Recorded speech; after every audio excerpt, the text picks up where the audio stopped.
Hello traders and investors, welcome to Shaurya trading indicators. So ఇప్పుడు నేను Reliance industries chart open చేశానండి. ఇది Reliance industries 30th August chart. So మనం 29th and 30 చూస్తున్నారు కదండి. మనకి కంటిన్యూస్గా బయ్యర్స్ కనిపిస్తున్నారు. ఈ కింద కనిపిస్తున్న గ్రీన్ కలర్లో ఉన్నారు కదండి, వీళ్ళందరూ బయ్యర్స్. మనకి ఈ బయ్యర్స్ యాడ్ అయిన ప్రతిసారి మార్కెట్ అనేది అప్వర్డ్ వెళ్తుందని చెప్పాను మీకు ఆల్రెడీ. సో ఇక్కడ strong support and strong resistance ఇక్కడ కనిపిస్తున్నాయి కదండి. సో ఈ స్ట్రాంగ్ రెసిస్టెన్స్ దగ్గరికి మార్కెట్ వెళ్ళిన ప్రతిసారి రిజెక్షన్ అనేది ఫేస్ చేస్తుంది.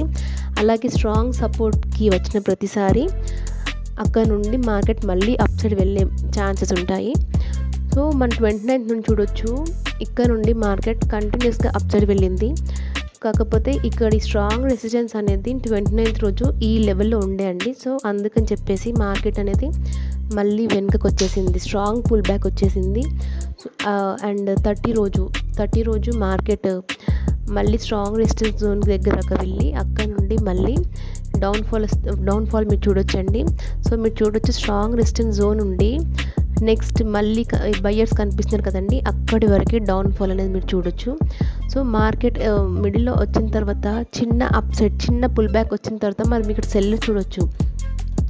సో సెల్లర్స్ ఎప్పుడైనా యాడ్ అయ్యారంటే మార్కెట్ ఇంకొంచెం కిందికి వెళ్ళిపోతుందని అర్థం అండి. సో సెల్లర్స్ యాడ్ అయ్యారు కాబట్టి మార్కెట్ అనేది నెక్స్ట్ ఉన్న బయ్యింగ్ జోన్లోకి వెళ్ళింది. ఇక్కడ ఏదైతే బయ్యర్స్ ఉన్నారు కదా అక్కడికి వెళ్ళింది.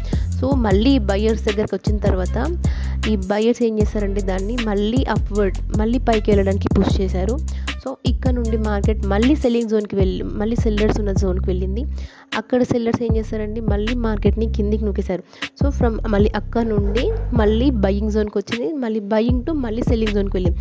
సో ఈ వార్లో అయితే బయ్యర్స్ కానీ సెల్లర్స్ కానీ ఎవరొకరు విన్ అవ్వాలండి. సో మార్కెట్లో ఇప్పటివరకు కంటిన్యూస్గా మనం బయ్యర్స్ని చూస్తూ వస్తున్నాము, ఇక్కడ మాత్రం మనం సెల్లర్స్ని చూసామండి. సో మార్కెట్ ఒకవేళ గ్యాప్ అప్ అయ్యింది అనుకోండి, ఈ సెల్లర్స్ వెళ్ళిపోతారు.